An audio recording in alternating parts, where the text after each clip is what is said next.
Hello, and welcome to The Mind of a Therapist, a podcast where I interview psychotherapists and helping professionals in what they're passionate about in order to provide you with messages of encouragement and hope. I'm your host, Andrew Earl.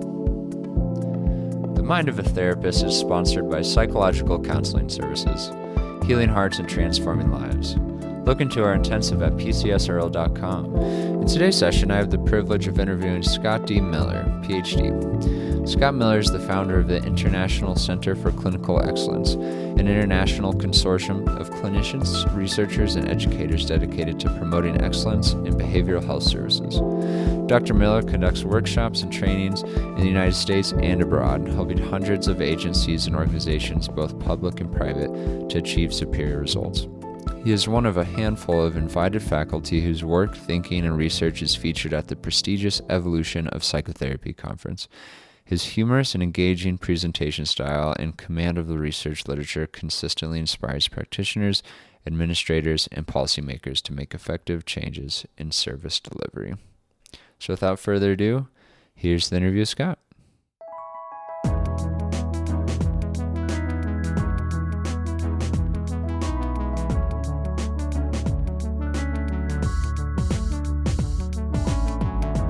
Well, Scott, thanks for joining me on the podcast today. So one thing I wanted to start off talking about is your work on deliberate practice, and if you could just explain to the listeners a bit about deliberate practice, and then also how you developed deliberate practice, how you stumbled upon it.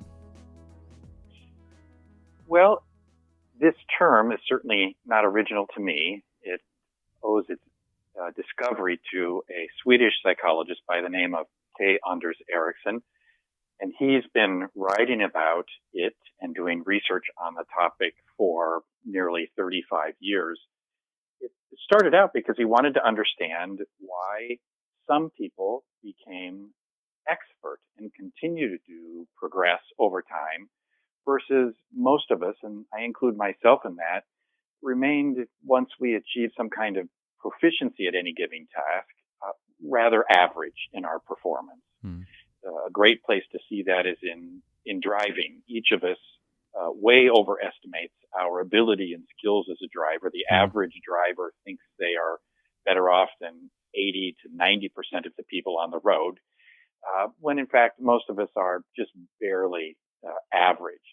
Some people are better drivers, and that's what drove Ericsson crazy as a researcher trying to figure out, well, what did it take? And he discovered that the better performers across a wide variety of performance domains spent more time at the edge of their ability, pushing themselves beyond that edge. You think of Olympic athletes here trying to shave off a tenth of a second in a run or in a swim. That's the attitude of these performers. To get at the edge of their performance, right where it begins to break down, where their skills aren't operating like they generally do, and then developing exercises to work the weaker parts of their performance. So there's nothing really magical here, except for that he's separating this idea of deliberate practice from what most of us think of practice, which is mere repetition. So we're not talking about simply repeating something over and over again. As my friend Michael Amar, who's an award-winning magician, says, practice doesn't make perfect, it just makes permanent. In order to perfect through practice, it has to be deliberately aimed at your shortcomings. Sure, so it's finding that area that's like just right at your threshold level for growth, and then just continuing to practice and dial in that area. That's right. And very often for most of us, we're going to need some help finding that. So in the psychotherapy world, our team nearly 20 years ago developed a simple set of measurement tools that could be administered during the therapeutic process to our clients. And by aggregating the data over time, that means adding all the data together, we could look for patterns where we had made errors. Focus on those specific areas where our performance wasn't as great, perhaps because of the client, quality in the client, and then work again that particular weakness to improve. So for those of our listeners who are therapists, you mentioned your different assessments to use. What are some other recommendations you would give if people are interested in starting in this sort of deliberate practice? And are we talking about therapists here? Yeah, therapists. Mm-hmm. Right. So if you're, and because I think deliberate practice is something that everyone can do. It does take extra time and effort, and in most areas of life, the truth is that being proficient is what's required. If you think about just automobiles, and then I promise I'll go back and talk about therapists here. Most of us don't get in that many accidents. That's pretty amazing given how complex a skill driving really is. Do you need to become skilled at evasive driving or defensive driving or at driving in the snow at high speeds? Probably not, because your current level of skill is sufficient, and you do incur opportunity costs whenever you try to improve that particular skill. Mm-hmm. So the problem is that most of us think that because we haven't been in an accident, we're actually getting better and better at it. Hmm. And that's the same thing we therapists think. We think that actually over time our outcomes improve, when actually what happens is our outcomes slowly decline. How do we know that? We did a large study of therapists, the largest in the history of the field, where we tracked clinicians' outcomes for up to 17 years. And there was a slow, gradual deterioration in our performance in terms of effectiveness over time. And forestalling that really means extra concentrated effort. Most of us do some deliberate practice. The key difference between average performers and top performers is they just do it much more. And they're much better at targeting it to their areas of inefficiency. So the first step is you have to have something to reliably point to your errors.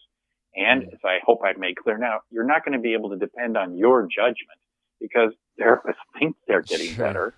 We equate smoothness with increasing effectiveness, as drivers equate a lack of accidents with getting better at driving. So you're going to need some kind of baseline measure of performance. That's step one. Therapists can get our simple measurement tools on my website, scottdmiller.com. And the next thing, I think, you're going to probably need a coach. I think it's interesting in our field that we rely on somebody we call a supervisor. And the difference here between us and Olympic athletes simply isn't in terminology. Most top performing athletes nowadays don't have a coach. They have multiple coaches, one for equipment, one for dress, one for upper body strength, lower body strength, one for endurance, and on, because they're fine tuning different aspects of their performance. So if you're a therapist and you start measuring your results and you find out that you have poor therapeutic relationships with a certain target group of clients, you might need to reach out to a coach who has an expertise in that particular target group and an ability to help you develop exercises in alliance formation with that group. Am I making sense? Yeah, absolutely. Mm-hmm. Yeah, I really appreciate that you're mentioning a team of coaches too. You look at those top Olympic athletes and they have a number of people helping them in various areas that are probably weak points for them. Yeah, exactly. And again, and I think in our field, the history, we're still a young field, relatively speaking, compared to medicine, but we have supervisors. And the problem with supervision is that historically there are three kinds. The first one is kind of therapy for the therapist, which is nice, but the assumption that that's going to make you a more effective therapist just isn't borne out by the treatment literature. The second type of supervision is we're going to teach you to use this particular model or approach. So if you're interested in short-term dynamic psychotherapy, well, then you find a short-term dynamic psychotherapist to supervise you, or brief therapy or EMDR or whatever it might be. The problem again with that is that may not be your particular deficit. So needing to learn a new model, and there are various factors that have leverage on outcome. The third type of supervision is the one I've had the most of really is I have clients that I feel like I'm struggling with, and I take them to this person and we talk about those cases.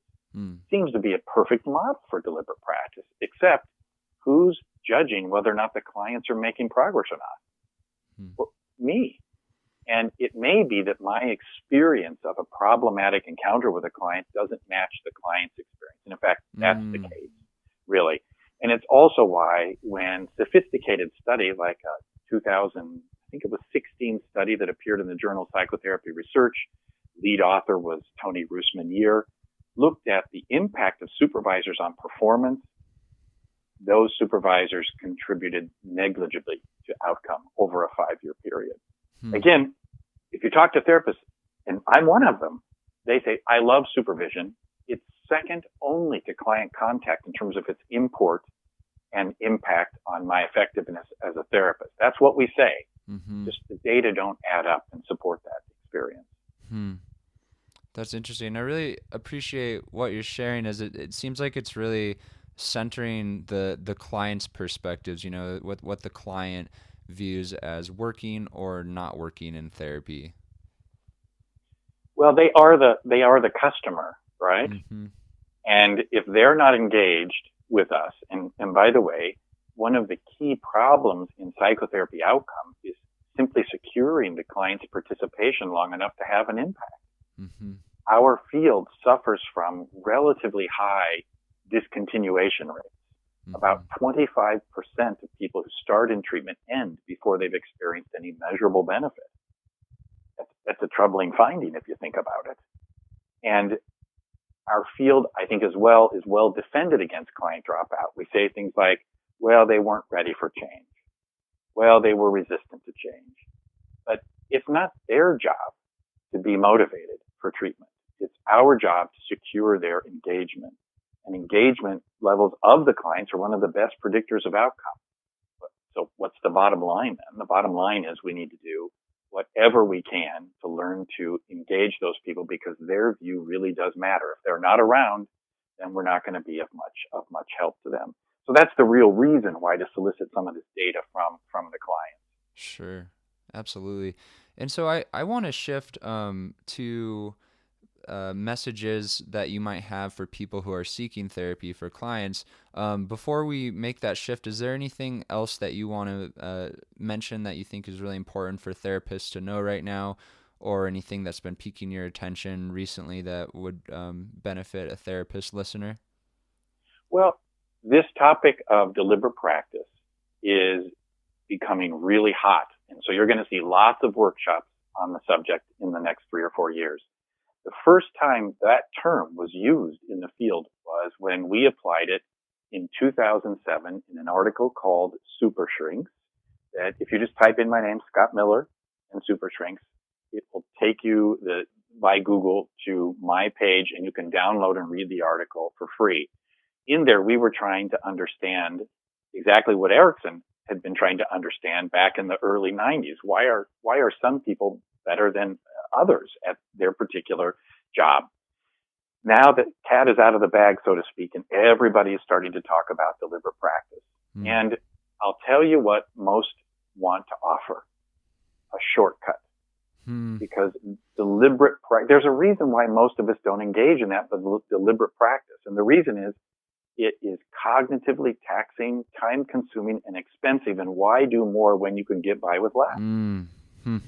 It just doesn't make economic sense to do it unless you're an Olympic athlete or you're driven in a kind of crazy making way. So you're going to see lots of books coming out, deliberate practice for CBT therapists or deliberate practice for the psychodynamic therapist. All of this skips over an essential component of deliberate practice that is non-theoretical and non-ideological in outlook. And that is, if you want to figure out how to get better, you have to figure out what your current effectiveness is now. Anybody who says if you learn this method, you can jump ahead of the pack, they're simply wrong. We have a new book coming out on the subject in May, the 26th to be exact, from the American Psychological Association, called Better Results. And in that, we lay out both how can you find your particular weaknesses and deficits, and then train to those. Mm. So that's the only thing more that I would say about deliberate practice for therapists. Mm. Well, I appreciate that, and it brings to mind that societal norm that exists in the United States of that just that longing for that magic bullet, and how that's creeped into our field. It's like, okay, here's the shortcut, to becoming an effective therapist. When I just appreciate your work is just pointing us to no, it takes this continual effort to find our weaknesses, find those areas that we need to fine tune, and then move in those directions and practice in those areas of weakness. And, we all know this at some level. There's one experience if you're sitting around with friends and somebody's strumming the guitar and you're all singing together. There's nothing wrong with that experience. It's great. If you go to see somebody whose entire life is about improving as a guitar player, somebody who's a master at that, well, the two experiences don't compare. And where are you likely to spend your money? You're going to want to see the person who really mastered their craft and continues to push their level of performance. For me, as a clinician, I know that often I'm sitting opposite a person and I feel humbled by their difficulties. I spent 35 years as a therapist in the field, and that experience still confronts me several times a week. I think it used to cause me to do two things. One, reach for the new thing off the shelf. Well, maybe if I learn method X or method Y. Or to be despairing and think, well, maybe this just isn't the population that I should see. But what deliberate practice offers me is an opportunity to make meaningful connections and have a meaningful impact on a broader range of clients. And since I have the long-term view, since I view deliberate practice as a marathon, it doesn't have to happen overnight. And the impact I'm looking for is a larger number of people healed over time, not just doing it quickly right now. Well, I appreciate that, and I just wanted to say I appreciate your work so much. For me as a starting therapist, I've you just speaking there really was resonant with my experience of, and in my training so far, there've been those moments where I've just been overwhelmed and I'm like, oh no, what am I supposed to do? That humbled experience. And this concept of deliberative practice, of okay, this is an area that I can continue to work on, and in the long run I will be more effective for people who are facing that problem. It just instills a lot of hope. So I really appreciate that. No, my pleasure. Yeah. And then, so I'd like to shift to speak to clients who are seeking therapy. What are some key pieces of advice that you like to give people who are seeking therapy? I get a lot of requests for referrals because we have sort of an international presence. And I tell people that most of the time I don't make referrals because I don't know them well enough, and I need to know the outcomes of the people I'm referring to before I'll make a referral. But I have some general guidelines that I can offer. I'm not sure they're any different or better than ones that you might hear. The first one is to ask around, and in particular friends that have had a therapy experience that's been a good one. I think that can weed out a lot of the hit and miss that is likely when you pick up the phone to make an appointment with a therapist. It's a little bit like dating. You're trying to find somebody that can engage you and you can be comfortable with. Are they likely to be the person that is going to help you? Well, this is something you're really going to have to pay attention to, because having a nice relationship is essential, but it's not sufficient. There also has to be an outcome. So you need to be able to see the changes in the area that you're seeking help for. Now, that may seem like common sense and crazy, but what I've found is that we're often, and I know this from personal experience because I've been in therapy several times over the course of my lifetime as well, when we're miserable, just having company is better than nothing at all. Mm-hmm. But when you're miserable, you're also at risk for settling for just company. So don't settle. First, identify specifically how you'll know that this is helping you. What are you looking for? Don't be talked out of what you're looking for. No bait and switch. I want to be able to get out of bed and get to work. And what you get sold instead is you talk about your childhood. Now, if you want to talk about your child and the things that have happened to you and resolve complicated feelings about your parents, that's perfect too. But then, in that case, don't be sold the 5 steps for overcoming depression. Mm-hmm. You've got to look for you've got to identify your outcomes and then look for evidence that you're achieving those outcomes.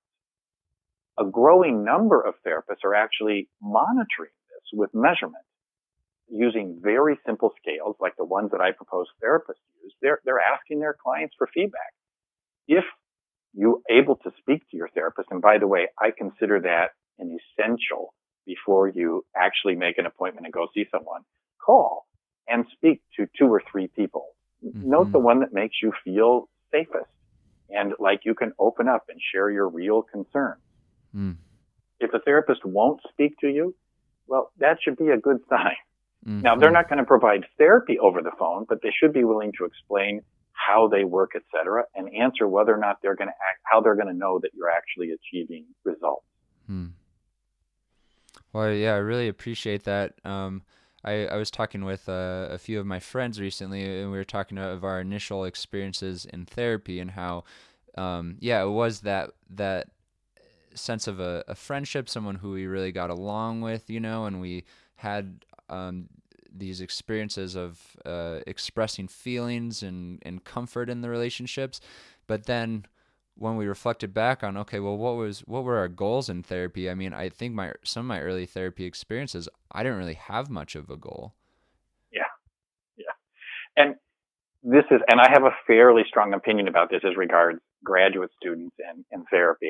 I don't believe it's not the case here in the United States, but in some European countries, it's actually mandated that students go and have a course of psychotherapy if they're going to become practitioners. I consider that unethical, frankly. Mm-hmm. And we wouldn't require it in any other field. We don't require oncologists to be treated with chemotherapy so that they can treat their patients. It's a crazy idea. So, however, if you have a concern, psychotherapy is amazingly helpful. Most people don't know this, but the effectiveness of psychotherapy is about the same as coronary artery bypass surgery. So there's no question it can work. From the consumer's point of view, however, not all physicians or surgeons are created equally. The fact that coronary artery bypass surgery works in general doesn't mean that physician can do it. Mm-hmm. So it's the same with therapists.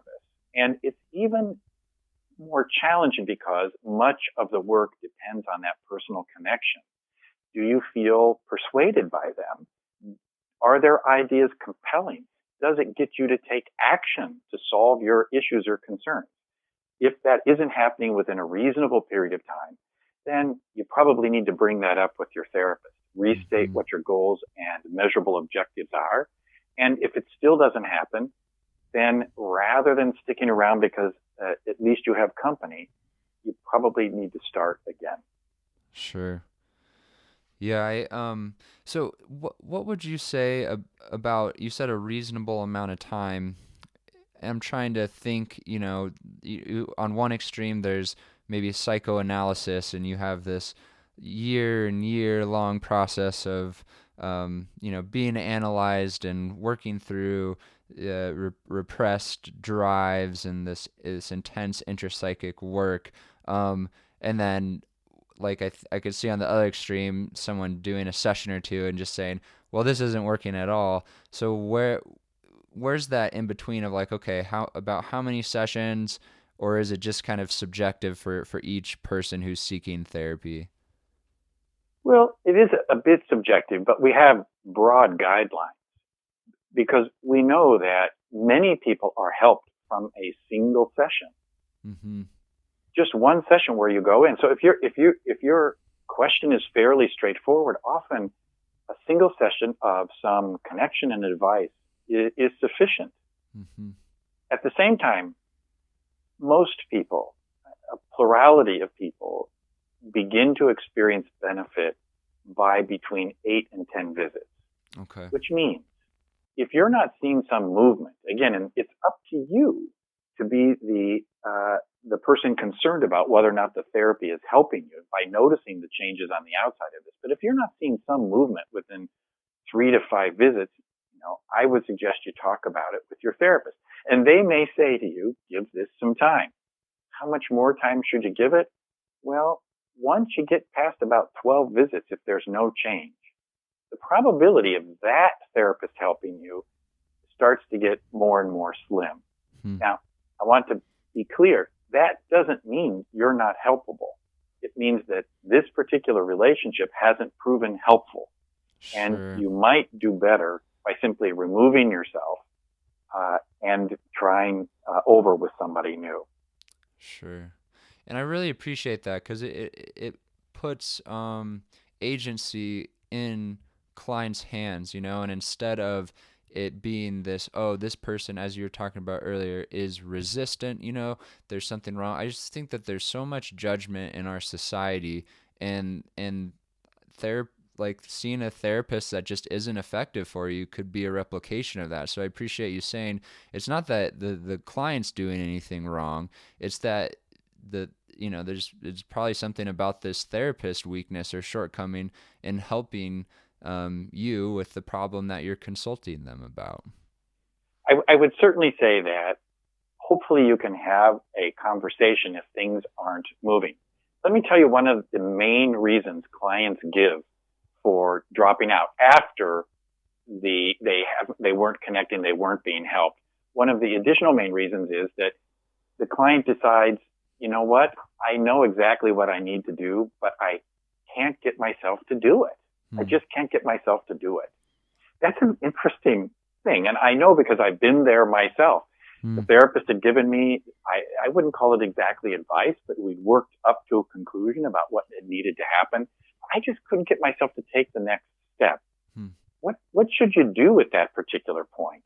Should you keep going week after week? Well, I think that's an open question, one that probably needs to be discussed with the therapist. And maybe the timing just isn't right. The point is, there's no reason to compound injury with salt in the wound. So if you feel bad and then you blame yourself for it, what's really accomplished? Normally that kind of guilt might motivate us, but when you're feeling pretty down, all it does is give you a further reason to feel bad about yourself. So in that particular case, think about, well, do I need to take a break from this for right now? Or another option in consultation with your helper is to say, do I need to do something in addition to what we're doing? Maybe I need to read a book. Do I need to attend a group? Is this an opportunity where some medication might help me? These are all options that should be considered and weighed openly. And you know what? I don't want the choice of taking a break to be to be viewed as a negative choice. Sometimes you have to step back, and then suddenly, once the pressure is off, you can begin to take useful steps. So, in a way, therapy is a bit like deliberate practice. It's a marathon in terms of the outcome. You're thinking of this as a project that could go on for a while, even though therapy can be relatively short. Sure. Yeah, I appreciate that. I was really influenced by Irvin Yalom's work when I first got interested in psychotherapy, and he talks about that fellow journey or perspective, whether you're a therapist or a client, just life is this journey and this project that you're talking about, and it's a it's a long game. we it live is a long game, and it doesn't end. It takes that continual effort. Yeah, Irvin Yalom is a treasure to our field, and both what he's written for therapists and then about therapy for folks who aren't therapists are really good reads. Absolutely. And then, I was curious, what's been sparking your interest these days? What's been exciting you? Well, I always have a lot of projects online. Some of them are projects that I'm very far into. Others are ideas that have come up while I'm working on projects. For me, I think the main one is opening access to other healing avenues, meaning that psychotherapy has kind of become the West way that we solve problems of soul and spirit. And I think in the process, this professionalization of helping has made other ways or avenues to well-being seem less important. There are so many ways that we can feel better. This is one that won't seem new, I think, to most people. We know now that exercising, getting out, being active has an amazing impact on mood. I also think there are a lot of spiritual traditions that enable healing to take place.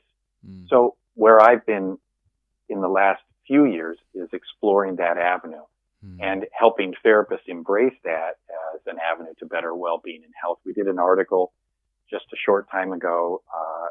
I'm kind of shocked actually by the number of reads it has. Again, this is one you can read online for free, called How Psychotherapy Lost Its Magic.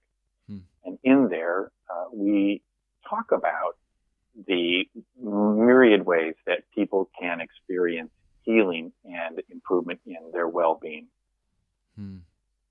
Well, I really appreciate that, because that sure has been my anecdotal experience with time in the outdoors, exercise, like you're saying, exploring spirituality in my life, cooking, nutrition. There's just been so many components for me that, I wouldn't have thought would have been so helpful for my mental health, but they've really made a world of difference.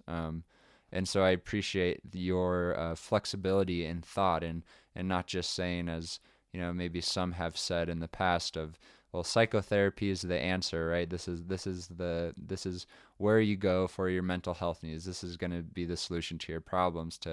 Well, let's, as a field, embrace other modalities of healing that people experience. Perfect. Yeah.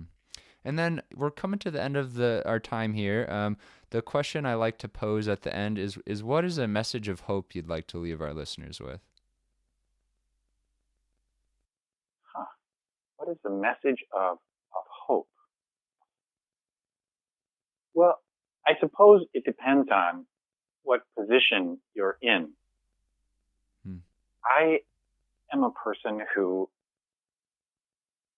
always thinks it's darkest just before it goes completely black.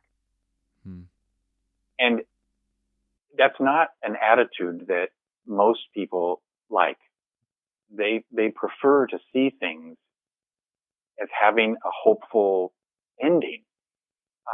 And I think instead of hope, I like the word joy, because I'm looking for moments of joy on a day-to-day basis, whether that is my partner laughing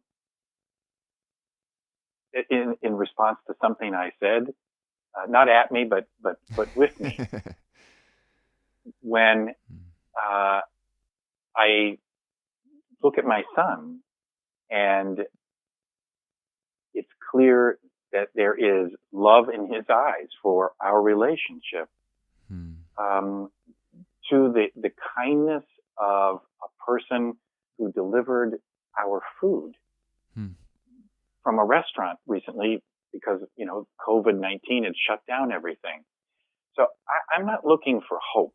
I'm looking for small moments of joy, and I'm stringing those things together, and that gives me meaning, and it also allows me to embrace the totality of life, which in many respects is difficult and can be very, very ugly. I'm remembering a story that one of the first psychologists I ever encountered told. His name was Leo Buscaglia, and I believe he was at the University of Southern California. I think he's now passed away. but I saw him speak, and in a story he was talking about his dog and how every day it was his job to go out and pick up the dog poop in the yard. And he said how much he hated it. No matter how much he loved the dog, he hated this chore of picking it up. He said, I got my kids to do it, and they wouldn't do it, or I'd go step in poop, and then I'd be mad at my kids. And in the story, he says that one day he was out there cursing his dog and his family, and about the poop in the yard and the kids not following through and doing it when they were asked to do it. And he rounded a corner that he didn't go to very often, and there was another big piece of poop. And as he bent down to scoop this up, he noticed that coming out of the rocks, there was this rose. I think he said it was a rose. And it was just beginning to bloom. Wow. And at that moment, he experienced joy and thought, if it weren't for all this shit, I would have never seen the rose.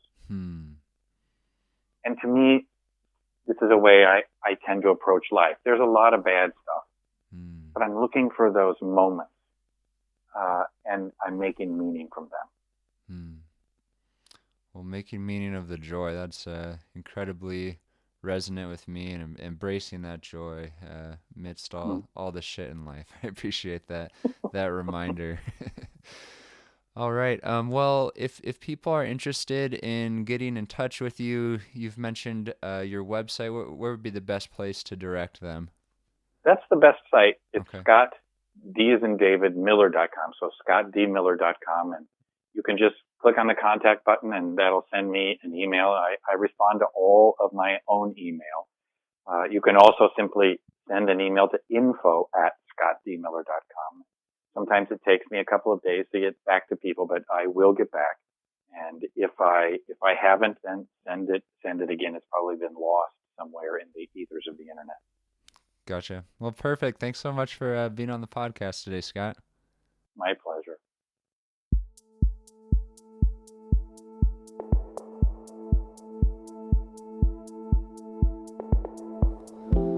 Please press the subscribe button, as well as rating and reviewing our podcast. This helps others connect with what you've been hearing. If you have any questions, please contact us at themindofatherapist@gmail.com. These questions will be kept anonymous. I want to thank Eric Price for the wonderful music you hear in this podcast. Additionally, this podcast was created to provide accurate and authoritative information on the subject matter. Although we are interviewing licensed therapists, they are not your therapists. This podcast is not intended to serve as direct medical advice and should not be used as a substitute for direct professional help. It is given with understanding that neither the host, publisher, guests, or PCS are rendering legal, clinical, or other professional information. If you need a professional, we encourage you to find one. Visit Psychology Today to connect with a licensed clinician near you. Lastly, I wanted to mention that Psychological Counseling Services is currently offering teletherapy. If you're interested in therapy at this time, please visit pcsearl.com. As long as there is a state of emergency in place, PCS will be offering teletherapy.